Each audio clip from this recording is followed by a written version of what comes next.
Out of the fires of war, let us kindle the chalice of peace.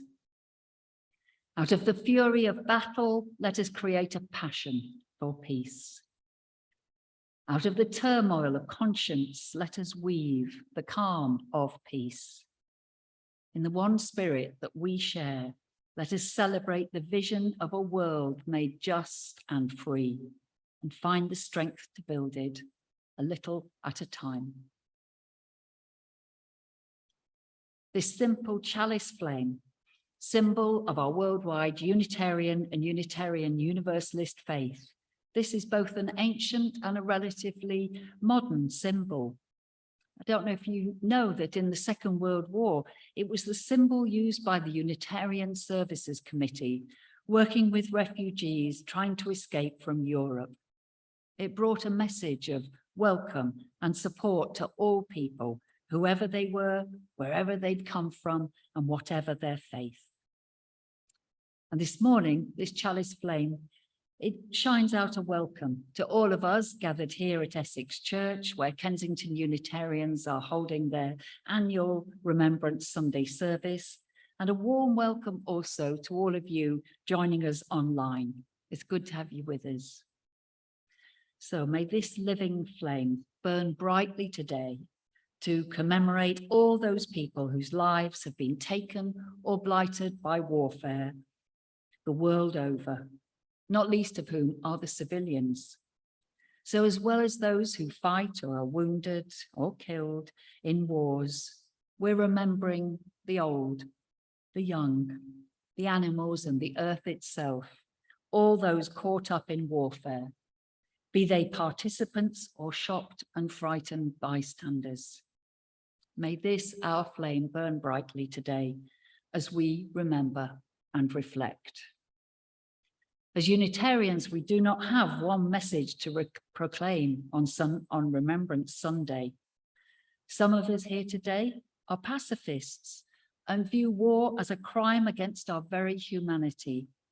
Some of us may consider war a sometimes terrible necessity. And today, we're holding peace as a central focus, and we invite you to join in singing our first hymn today. It's hymn number 191 in the Green Hymn Book. It's called To Worship Rightly, and it ends with these powerful lines. Then shall all shackles fall. The stormy clangor of wild war music o'er the earth shall cease. Love shall tread out the baleful fire of anger, and in its ashes plant the tree of peace. Those of you at home will have the words up on your screens and you'll be safely muted, so do join in if you wish. Let's sit, stand, sing, or simply listen to hymn number 191.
And so we move into a time of prayer and reflection now.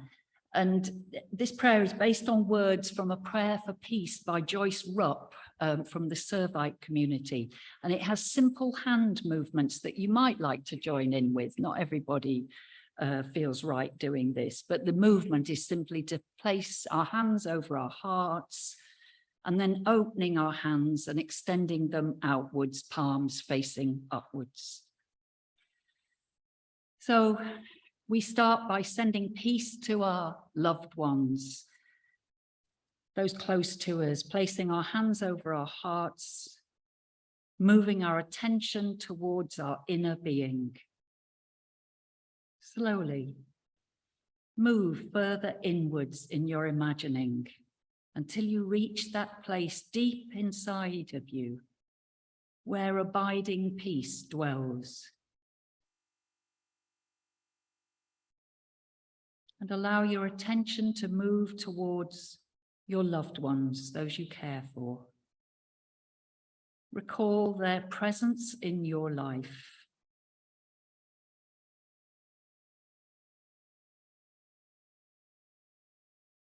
Then open your hands and extend them outward, palms up. Send forth peace from your heart to those you love, especially if there's anyone who might not be at peace with themselves or others on this day.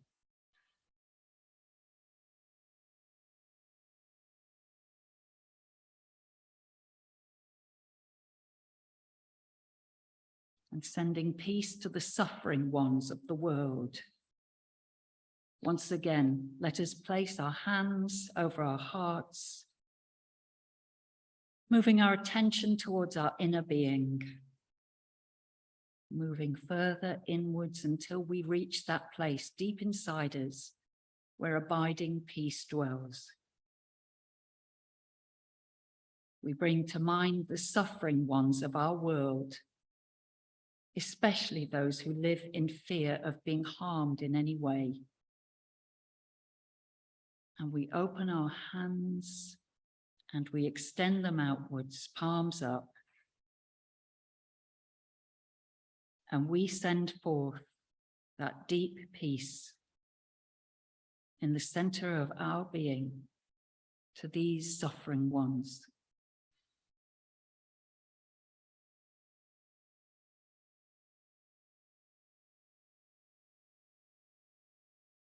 And now we invite you to send peace to those who consider you their enemy. Once again, let us place our hands over our hearts, moving our attention towards our inner being, slowly moving further inwards until we reach that place that exists deep within us, where abiding peace dwells.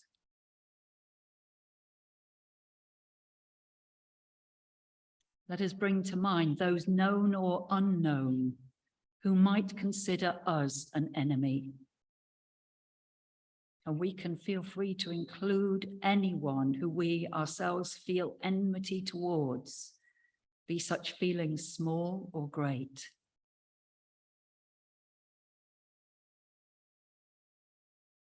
And we open our hands and extend them outward, palms up. And with as much true intention as can arise within us at this time, let us send forth the deep peace in the center of our being to those who consider us their enemy, and those who we feel enmity towards.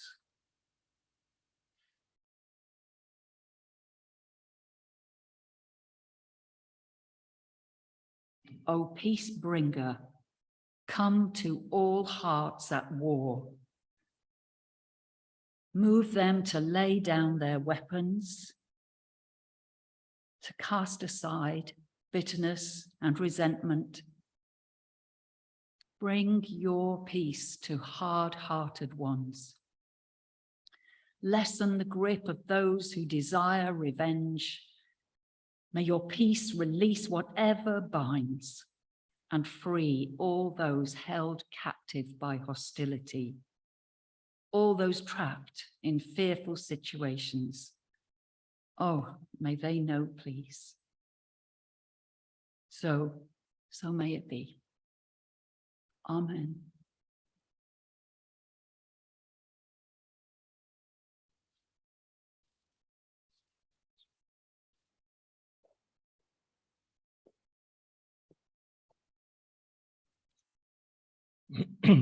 This piece is an adaptation of Ecclesiastes, and it's called A Season for All Things, and it's written by the Reverend M. Jade Kaiser.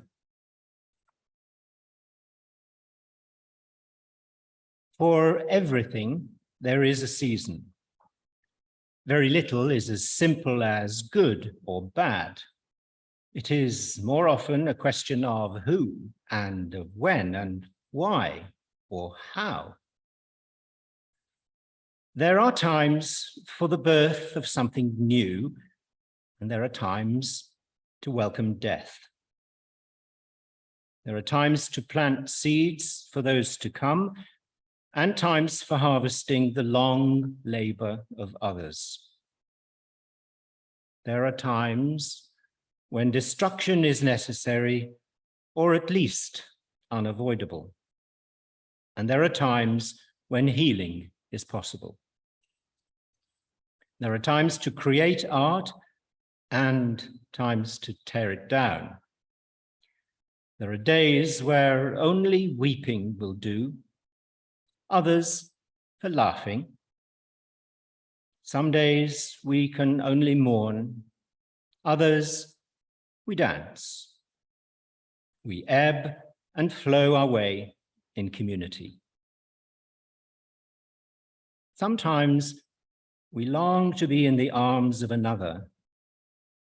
Other times we need the intimacy of solitude. There are times for seeking a way through the impossible, and other times for accepting our losses. There is a time to hold on and a time to let go. There are times when some of us need to be silent and times when the rest of us must speak.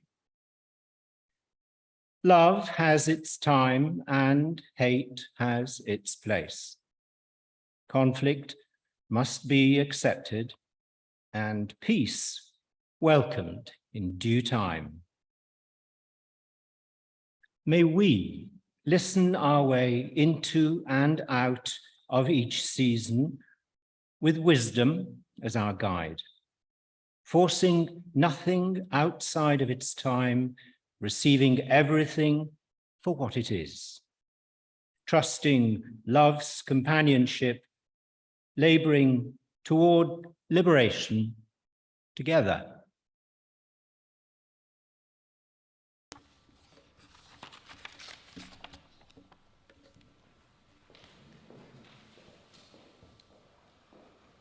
Thank you, Harold.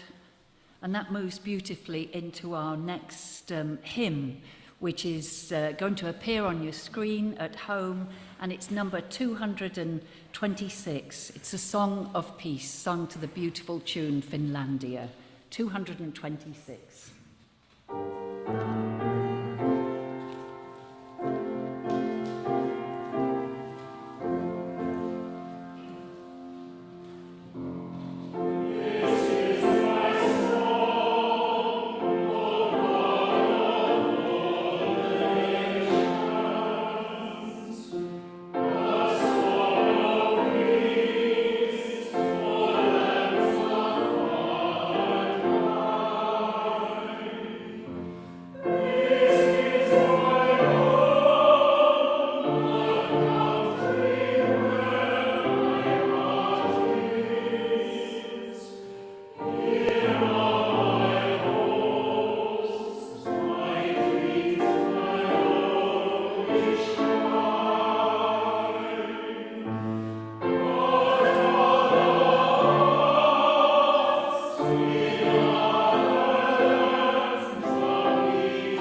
Such a beautiful message, isn't it, that hymn? And I hope you appreciate the message of this responsive prayer that I'm going to invite you to join in with now. If you're here with us today, it's on this blue slip or it's going to appear on the screen. And the response to each line, which I invite you to say, the lines in italics, the response is, we lift up our hearts. And I wonder what that might mean for you. It's a responsive prayer for the world, and do join me in the bold lines at the end. For all who die in war. For all who live in suffering in the aftermath of violence. For all who give their lives in smoke and flame. For all who go on in honour of the dead. For all who have served. For our country and our world. For a planet that will find peace, we lift up our hearts. For the young and the innocent, we lift up our hearts. For the weary and war-torn, we lift up our hearts. For those who would pray, we lift up our hearts. For those too angry or fearful to cry, we lift up our hearts. For all of us, for the many names of God, we lift up our hearts. We lift up our hearts. Shanti, Shalom, peace, Salam, Amen.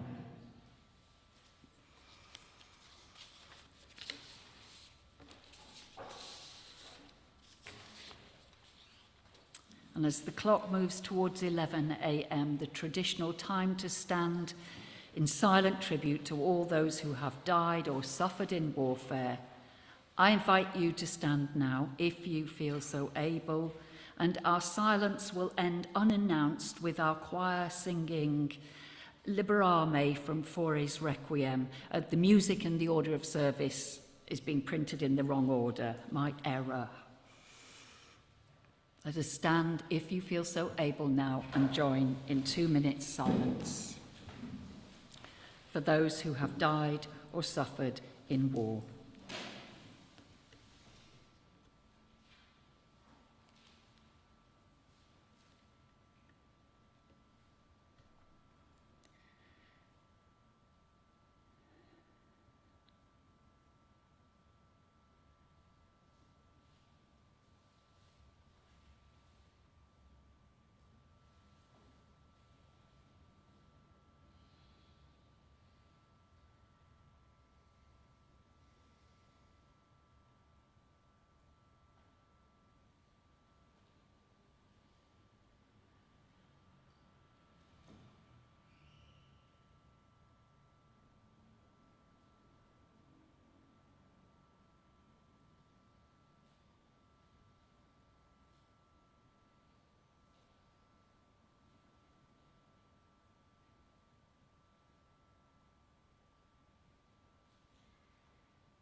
Gary Snyder is an American writer.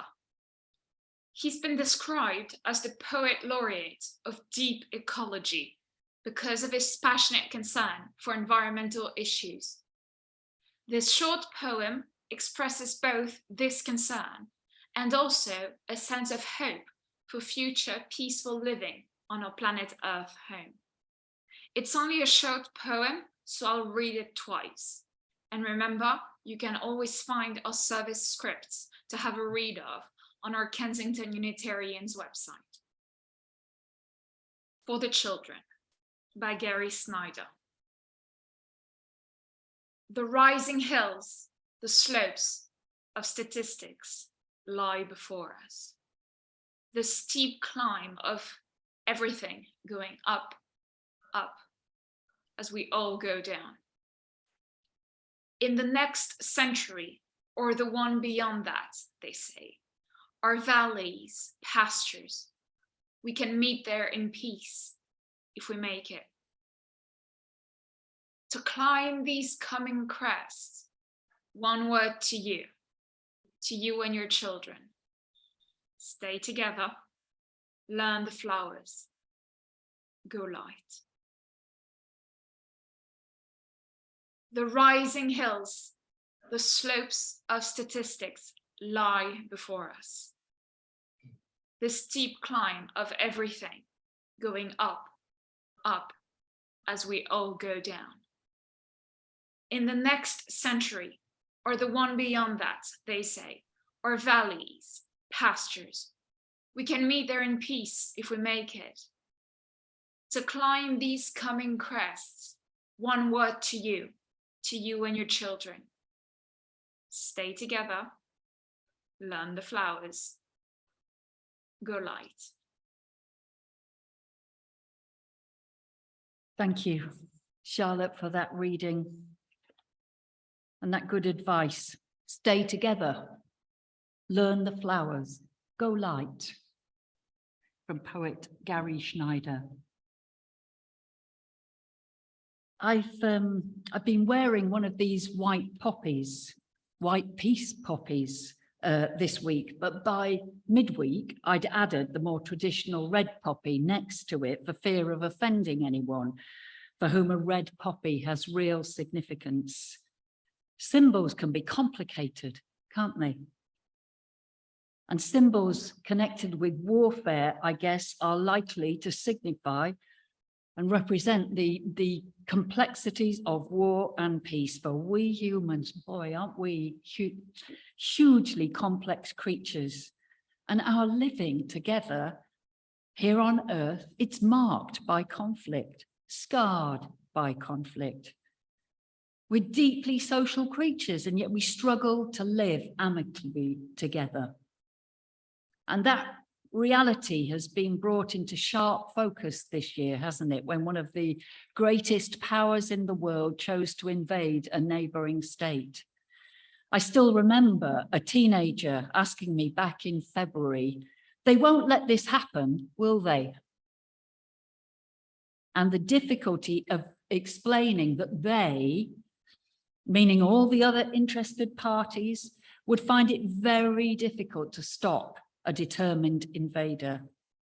And this violence continues and horrifies us as onlookers. I mean, any of us who study both individual and collective human behavior, and I guess that is all of us, because we're all constantly trying to work out what on earth is going on and why. We know, don't we, that the meeting of violence with violence tends towards escalation, yet non-violence is the most difficult of paths to take.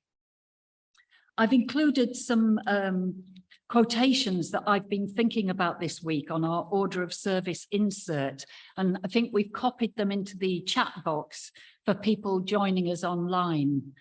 And there's a quote in this from George Bernard Shaw, who reminds us that peace is not only better than war. Peace is not only better than war, but infinitely more arduous. In response to the despair many of us feel in the face of our world's sharpness and turbulence, all I can offer today, I think, are small personal practices of peace seeking. And these are the simple yet often remarkably demanding spiritual practices that we can choose to explore within our own hearts and minds, and maybe talk about with people close to us.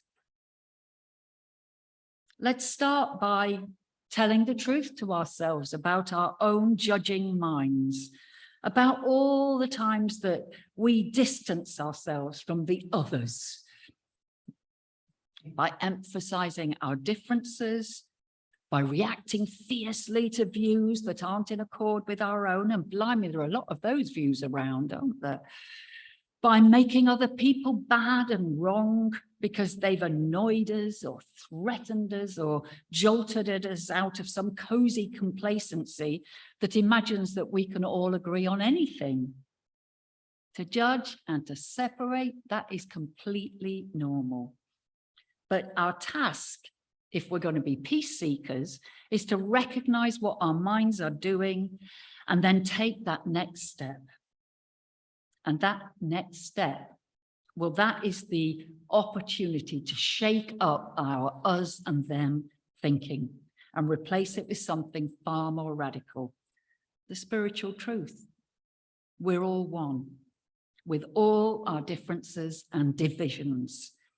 We are all one.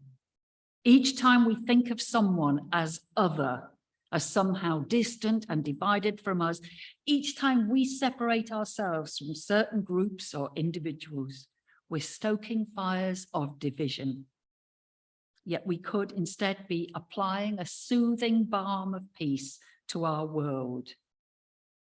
Now, this doesn't mean that we roll over and simply let the world's bullies and tyrants hold sway, but it does mean that we pay close attention to our own bullying and tyrannical natures, pay close attention to the wars fought within our own minds. And we might also seek inspiration from those who actually live their pacifism, their belief in non-violence as a way for humanity to move forwards. Simon Hill, who is an author and a journalist, he's also a social campaigner and manager of the Peace Pledge Union that produces these white poppies of peace. And you're very welcome to take one home to you, or I'll put one in the post for any of you at home if you'd like one, or you can get them from the Peace Pledge Union website. There are also on that website many useful resources on pacifism.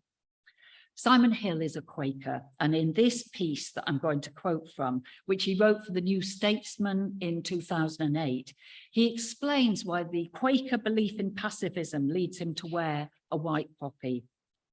He writes, "To be Quaker is to choose a religion fundamentally at odds with the dominant values around us. For me, this is both exciting and challenging. And Quakers often enjoy publicity at this time of year, Remembrance Sunday, because like other pacifists, we wear white poppies. Like most Quaker commitments, this is often misunderstood.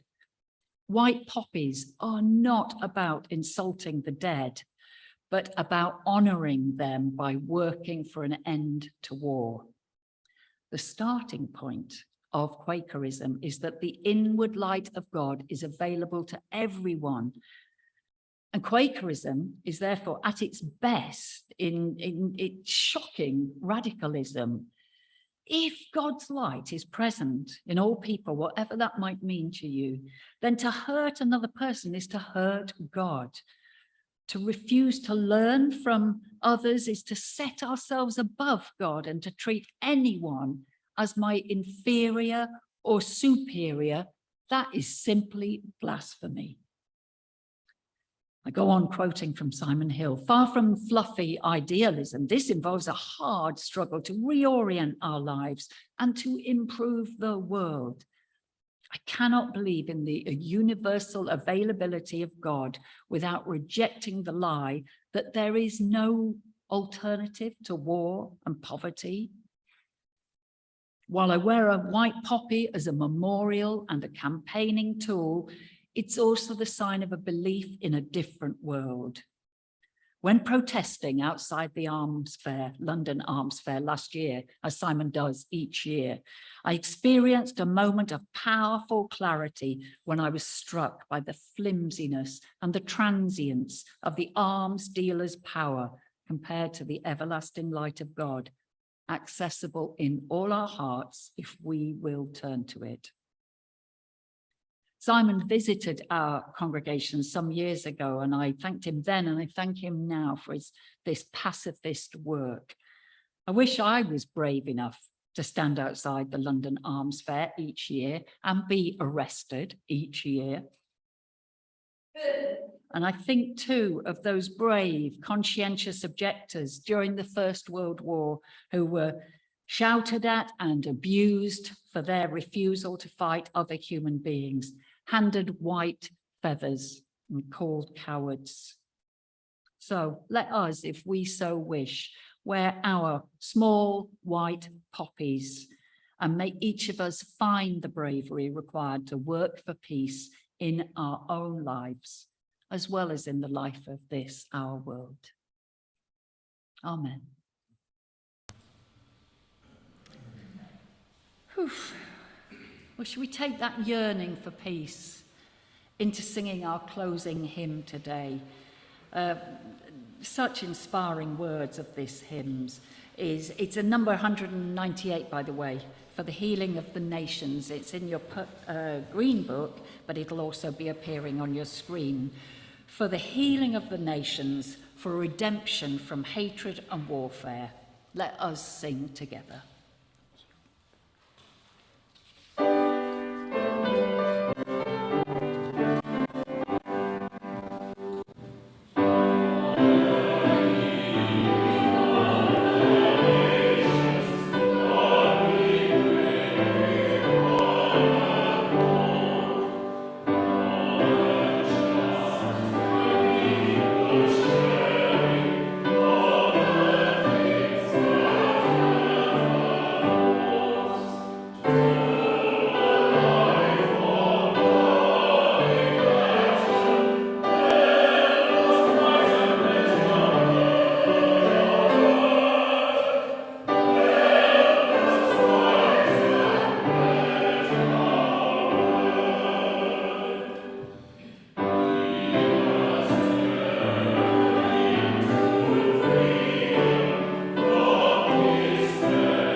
Well, time for our announcements now, and a big thank you to our musicians today. For beautiful musical offerings that soothe the most troubled of hearts. We've had Peter Crockford on piano, Lucy Elston, Margaret, Benjie, Harold and Trevor. Thank you, all of you. And thank you to Harold and Charlotte for reading today. And biggest thanks to our Tech team, Ramona Christia, Janine Powell and Jane Blackall, who's made things work smoothly from afar, despite this being a Sunday off. Thank you, everybody. We're always looking for volunteers for greeting and coffee making. So do let us know if you can help with that. Any Sunday, speak to Liz or Marianne if you can assist with these welcoming roles. The Heart and Soul contemplative online gatherings are happening on Sundays and Friday evenings. The space to join Jane tonight or next Friday. I think they're at 7 o'clock. And the theme is practice.